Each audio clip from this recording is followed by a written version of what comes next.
मनुष्य जीवन का उद्देश्य क्या है? लक्ष्य क्या है? हमें अपने व्यक्ति के रूप में, मनुष्य के रूप में अपने लक्ष्य को स्पष्ट होना चाहिए। हमारे मनीषियों ने, हमारे शास्त्रों ने, हमारे महापुरुषों ने मनुष्य जीवन का लक्ष्य स्पष्ट किया है। आज उसी पे चर्चा करना हम प्रासंगिक एवं समीचीन समझते हैं। मनुष्य का लक्ष्य है, गीता में कहा गया है कि परमात्मा का भजन करना मनुष्य का लक्ष्य है। यज्ञार्थोत कर्मण्यत्र अन्य लोके कर्म बंधन तत्कर्म कौन्तेय सुमतंग समाचर। यज्ञ की प्रक्रिया का नाम कर्म है, अर्थात परमात्मा का भजन, परमात्मा का चिंतन, परमात्मा के गुण का चिंतन, परमात्मा के शक्तियों का चिंतन, परमात्मा की याद में रहना, ये मनुष्य का लक्ष्य है।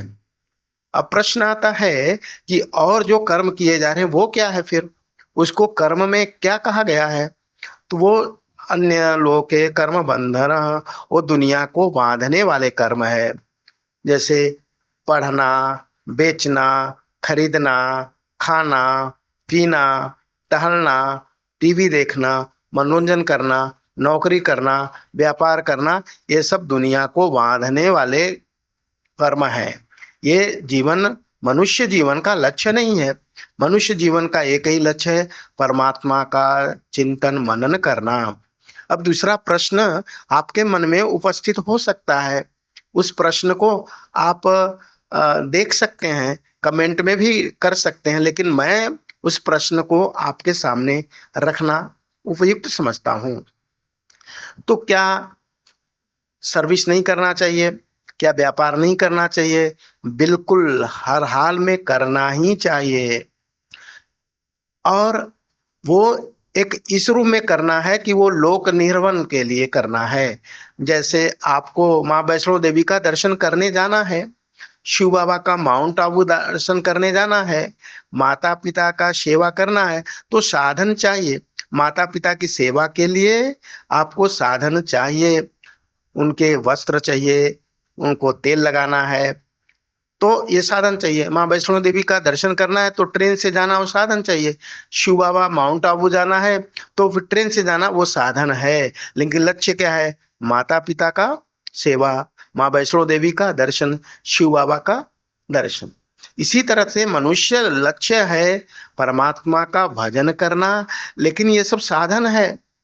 मकान, कपड़ा लत्ता, खाना पीना, रुपया, ये साधन मात्र है, लक्ष्य ये है। और आज हमसे भूल क्या हो रही? हम इसी को लक्ष्य मान बैठे हैं। इसी को लक्ष्य मान बैठे हैं कि ये कपड़ा बढ़िया पहनना, मकान बनाना, यही लक्ष्य है। जैसे कोई कबड्डी खेलने जाता है दूसरे पाले में, तो कबड्डी खेल के वापस लौट आता है, लेकिन वो वहीं श्वास छोड़ दे तो वहीं भी पकड़ जाता है, फिर हार जाता है। लक्ष्य क्या है कबड्डी खेलने वाले को? जाना और वापस आ जाना। तो ये लक्ष्य हमारा क्या है? परमात्मा का भजन। बाकी दुनिया में रहते हुए शरीर तो संसार में विचरण करे, शारीरिक क्रिया करे, लेकिन आत्मा का, मन का क्रिया क्या होगी? परमात्मा का भजन करना। जैसे कमल का फूल का लक्ष्य क्या है? कीचड़ में जड़े रहे, लेकिन लक्ष्य कमल का क्या है? पानी के ऊपर खिलना। इसी तरह हमारे जीवन का लक्ष्य क्या है? परमात्मा का भजन करना। अभी एक और प्रस्तुत होता है प्रश्न, होना चाहिए, आप भी करिए, करिए ना महेश जी, सुरेश जी, रमेश जी, आप भी प्रश्न करिए कि फिर और ये लक्ष्य है तो बाकी चीजों का क्या करना है?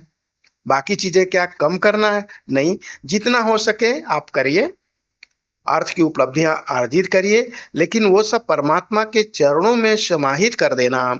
जब परमात्मा के चिंतन में रहेंगे तो अपवित्र चिंतन नहीं आएगा, परहित का चिंतन आएगा, किसी को दुख देने वाला चिंतन नहीं आएगा। परमात्मा का चिंतन, जो जैसा हम सोचते हैं वैसा बन जाते हैं। जब परमात्मा का चिंतन करेंगे, भगवान श्री कृष्ण जी का चिंतन करेंगे, श्री राम जी का चिंतन के, किसी भी अपने अभिष्ट का चिंतन करेंगे, तो आपका जीवन धन्य हो जाएगा। सुंदर विचार मन मस्तिष्क हृदय में आएंगे।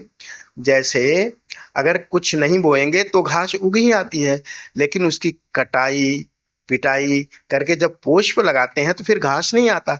मन में जब परमात्मा का चिंतन हो तो ये दुनियादारी के दूसरे विचार नहीं आएंगे, गलत विचार नहीं आएंगे। लोकहित करना भी ये परमात्मा की कृपा है। स्थूल रूप से परमात्मा को ये नमन है कि हम परहित करते हैं।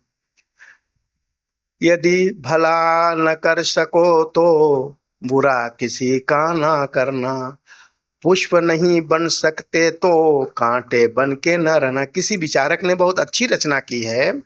हमें ये जीवन में समाहित होगा। ये कैसे होगा? जब परमात्मा के चिंतन में रहेंगे, परमात्मा की याद में रहेंगे, तो ये सब प्राप्त होने वाला है। जैसे माता पिता का याद करें, माता पिता के चिंतन में रहें कि पीछे हमारे माता पिता ने हमको पाला है, पोषा है। उनकी सेवा करना, उनको सम्मान देना, उनको मीठी बाणी बोलना, उनके इच्छाओं का बढ़िया से ख्याल करना, तो अपना सुख मिलता है। लक्ष्य यही है। बच्चे का लक्ष्य क्या है? माता पिता की सेवा करना, परमात्मा का भजन करना और भारत माँ के आन बान शान को विस्तृत करना। ऐसा वाणी, ऐसा कर्म, ऐसा व्यवहार, ऐसा स्नेह, ऐसा शुभकामनाएं हम लोगों को अर्पित करें कि हर व्यक्ति खुश हो। तो पर हमारा मनुष्य जन्म क्या है? परमात्मा का भजन करना, परमात्मा की सेवा में रहना, परमात्मा की याद में रहना। तो आप सभी को हम जीवन की उड़ान चैनल में हरिश्चंद्र दुबे आप सभी का स्वागत, अभिनंदन, वंदन करते हैं। राधे राधे।